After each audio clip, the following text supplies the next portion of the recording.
Hey everybody, this is Dave Hondel. I want to tell you about my friends over at Restore Right. Austin and Mark and their team are just amazing. If you have any water or fire damage, you know this is the summertime, so we have a lot of those thunderstorms, a lot of hard rain, and if you live in the north where you have basements, sometimes that means water damage. So again, water damage, fire damage, mold remediation needs. They'll even work with your insurance to make sure that that's off your plate as well. So give these guys a call today, 917-460-6426. Again, 917-460-6426, or visit their website at restoreright.com, RESTORERITE.com. The best in the business. They've already done 2 jobs at my house. I won't use anybody else. Give them a call today. The Stage Door Show, celebrating the independent artist. With your host, Dave Hondel. Hi, everybody. Welcome to the Stage Door Show. This is Dave Hondel. Tonight we have a great guest. This is our second time on the show. Australian actress, filmmaker, a model. She goes between Australia and Los Angeles. She does a lot of work, not only in Australia, but also the U.S. I know you've seen her on TV shows and film, so I want to bring her in because we have a lot of stuff we want to talk about on our second chat. So welcome to the show, Ayeshah Rose. Thank you so much for having me again. I really enjoy being here. Absolutely. Well, we enjoyed having you. And I know we had a really great discussion the last time you were on, and I felt like we could have talked another hour or two. So I'm glad you're back. And, I know that one of the things, there's a lot of things that we want to talk about, but, I think in the industry today, I think it's well, not just today, but I think there's this thing called beauty. And, what do you think beauty means in the industry? And I think that a lot of times it's not only misconstrued, but I think sometimes it can be, detrimental to somebody's mental health to think that, that beauty is so important in the industry. But there's a lot of creative people out there, even when they're beautiful, that I think they're misperceived. I mean, what are your thoughts on beauty in the industry? Well, I can't help but go make it really personal because it's my perspective and my, experience growing up. Yeah. Probably considered not a beautiful kid. I grew up with a really intense chronic skin condition. And as far as I knew, I was sort of ugly, and I didn't have a lot of friends at school growing up. It was hard to do sports or anything that made my skin warm because it would irritate it. It was all over my face everywhere. So I'd have kids like kind of essentially running away from me. And when the skin condition got better as I got older, I noticed that people responded to me differently, and I was often told I was beautiful, but I didn't really know how to respond to that because I had never really understood what that meant in a way. I just knew it was something that I didn't have, and I completely understood that and accepted it. So part of that process was developing a personality, developing my imagination, and being able to disappear into another space and hope and wish to be something else. So again, another survival mechanism that was developed into creativity, a need to create, a need to disappear into imagination, a need to daydream. And when I often get still told you're beautiful, I still have that sort of weird feeling where I close up a little bit because I just sort of don't understand it, because my mentality is still the little girl that had kids running away from her, and that is the memory of growing up. And so I suppose I feel that beauty is so subjective, and we really need to focus more on giving compliments that are non-aesthetic compliments to friends, peers. And I've really been consciously doing that at the moment with I'm dancing a lot at the moment with City Dance Company, and I'm trying to focus on empowering whenever I speak to another dancer or a peer, that I focus on non-physical or shallow sort of remarks or compliments to them.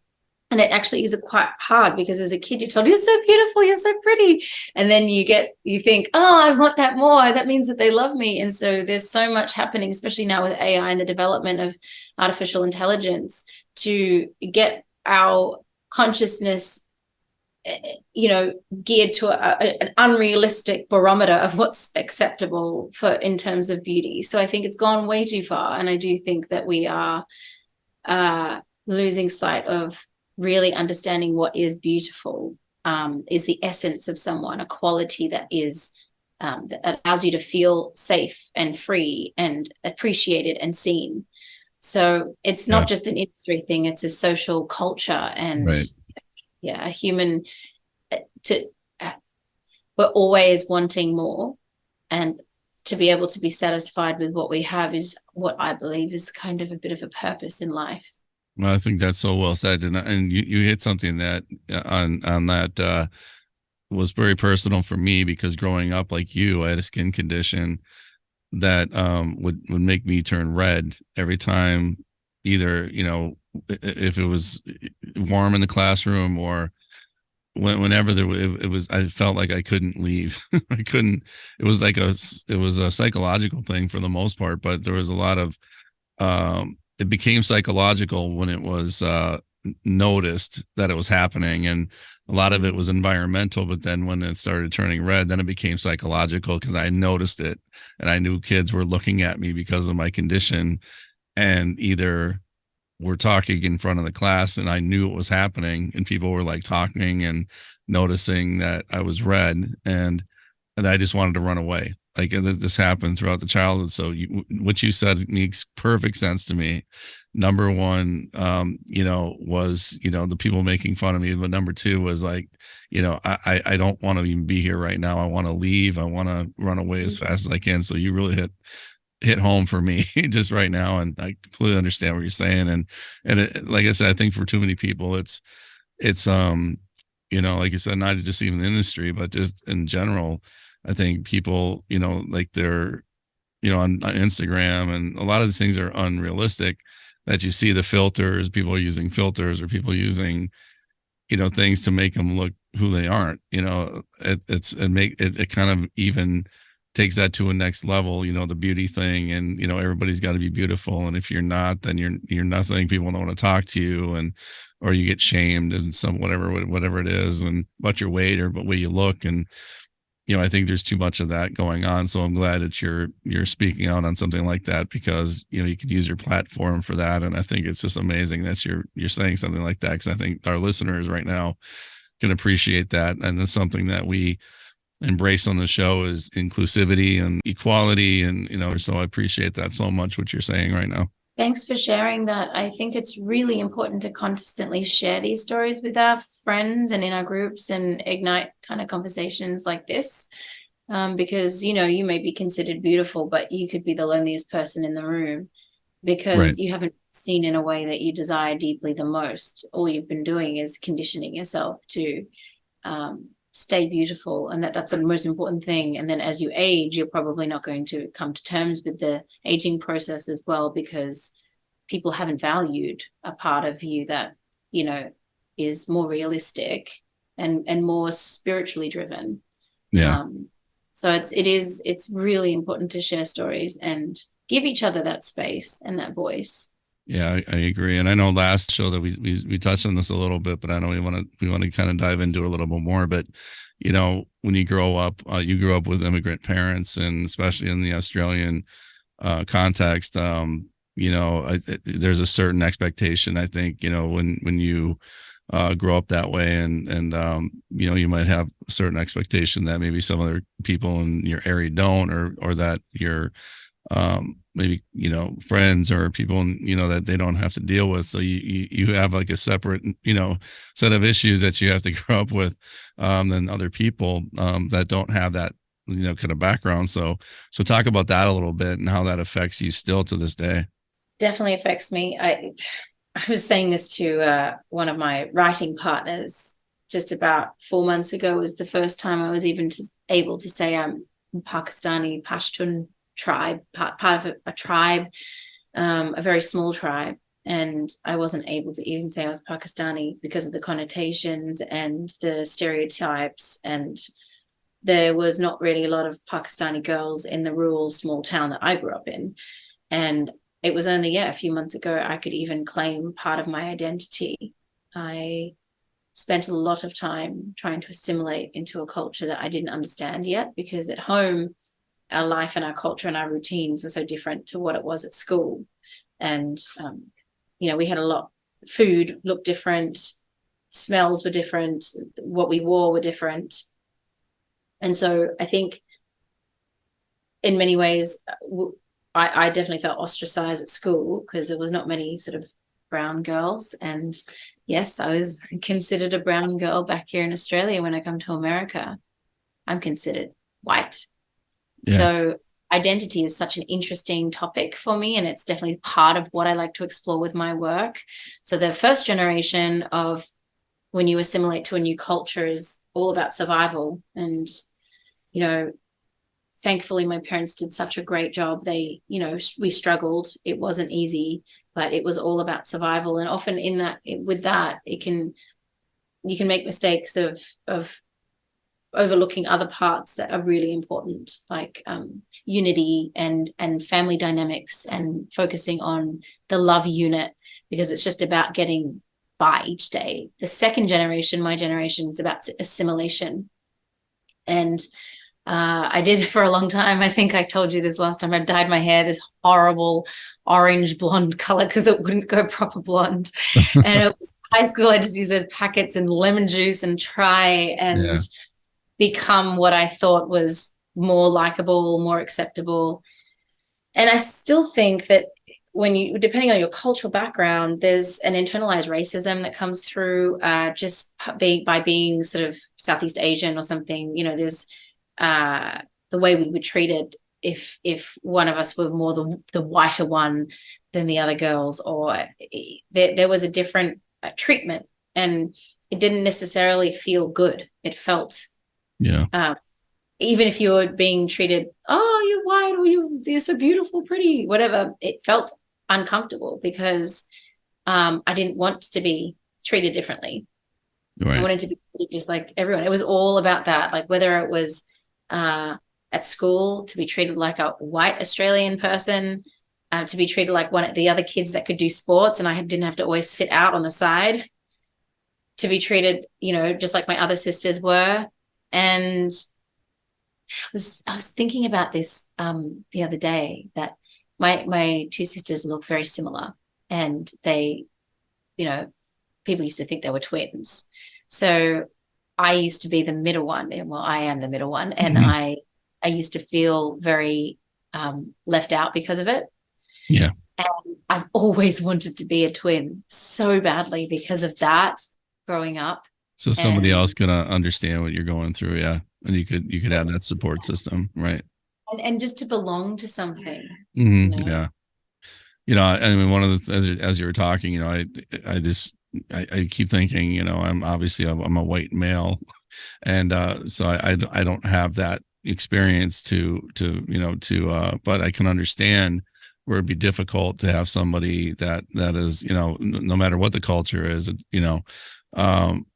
you're not only experiencing racism from a mass group of people, but you're also experiencing it from within your own culture. If, like you said, if there's like a certain skin tone, or that's got to be even harder. So it's people will never understand, getting it from all angles. I mean, and that can't be easy to deal with, especially as a child. But as you get older, it might be a little more easier to deflect that, but it's still not easy, no matter how old you are. No, it's not. And only recently I'm able to really enjoy and embrace parts of my culture that I think I've learned a lot from, and protected me from certain things. And there's a beauty in, understanding it to such a degree instead of rejecting it, which is very common in a Western context. It's reject the culture, and for a long time I even thought, because my father was born in Malaysia, that saying I was Asian rather than Southeast Asian was more white than.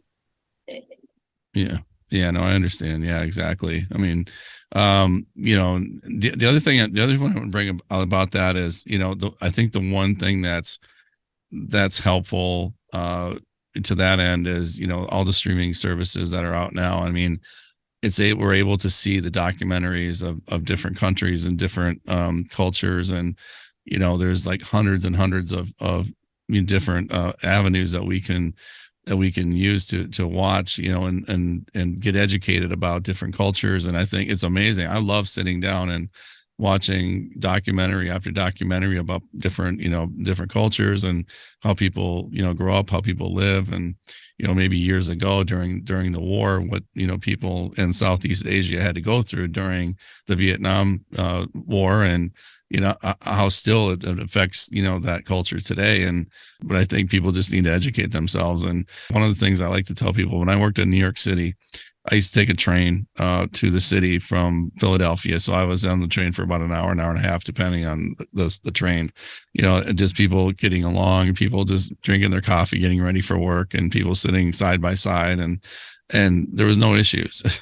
Nobody had any issues with each other. Everybody was smiling and maybe softly talking to each other. And I used to take pictures of this because I thought, how beautiful is it that I'm on a train and several different cultures can be just interacting in just such a positive way. And if everybody took the train for a week, take a train once, just take it, for a while, just to see. They shouldn't fear anybody. There's nobody to fear. There's no culture to fear. There's nothing to be afraid of. Everybody's a human being. Everybody's just like you and I. They're just trying to survive every day. And I think that if everybody had that experience, I think everybody would. I think racism, and I mean, it's never going to go away, but at least it would help, to have people understand that, the cultures that you fear, there's nothing to fear. There's nothing to be afraid of, or nothing to be, to not like. I mean, it's all, I think it's in everybody's head, that has that thought process. It's just nothing to fear, I think. As well as age groups, cultural and age groups. I don't feel as a young millennial that I mix enough with older people. And we have so much wisdom and stories that we can access that can help shape us as people, that can help develop our value system. I think that that's what I'm witnessing myself, as I'm observing a lack of values that are in a sense of unity. Right. There's no value system or morale that sort of is across the board as a young person. Whether that means commitment, relationship, culture, how we view ourselves in society, and how we put ourselves out there. There's such blurry boundaries now. And I think that I understand the power of freedom, but there's nothing, I don't feel, that binds us together and brings us together without segregation. It's very segregated. So I think we need to be mixing with a lot more older people too. Well, that's well said too. And a lot of people I know volunteer at at nursing homes or somewhere where there's a lot of older people, and they can learn a lot by sitting down and just chatting with somebody for a while about how things were when they grew up, during the Depression, let's say. But there's not a lot of people that are still around that experience that. So before it's too late, I just implore everybody just to, to sit down with somebody that has that wisdom and knowledge that has been around for years and knows what it's like to have absolutely nothing and be able to survive. So I think that's well said as well. I know that before we stop here, I know there's last thing I want to talk about is creating a circle of support that creative minds. If you're a creative person yourself, and I know as a filmmaker you're very creative, and as a performer, an actor, dancer, I mean, you have that creativity, but it's important to have the people around you also kind of have that that creativity as well, so you can have that support each other. It's almost like a group therapy session, the way I look at it. I love it, to be surrounded by people that think the same way as me and to have that creativity. So what are your thoughts about that? Well, I mean, you have groups to do sports games and baseball games, and people play basketball together. And I do find overall in Sydney that Australians in general don't have that urgency to create like I do when I'm in America or the US or in LA. There's this like life or death tonality to it, which is really great and really makes me feel like I'm thriving. Yeah. Because you don't have to sort of go, hey, do you want to do something with me? Or hey, do you want to do something with me? Or like there's this constant kind of energy here, because we are such a safe country. It's new, it's clean, the lifestyle's amazing. There's not the same need to make things happen. And when I'm in LA, I feel so much more connected, and I get to access people that just want to band together and make something. Yeah. And I think in Australia we have like there's this like a little bit of a fear sense where like, oh, I don't want somebody to steal my idea, or I want to be paid for my work, rather than enjoying the process and enjoying the human activity of creating together, which is a shared thing. And a friend of mine told me this quote that I just love so much. He said, anything great in life comes from another human being. Yeah, So absolutely. anything great that happens to us is directly because of another human being and their love and kindness and creative mind. So yes, of course, we need to think more laterally and be more innovative when we start thinking about how we are going to create, especially with technology and the advanced evolution of it. You know, it could wipe out our brains, but it will never take away the human imagination, which is, you know, it's not going, great things just don't happen alone, in my opinion, my humble opinion. But so I think people need to just surround themselves with people that have the same needs, have the same need to create.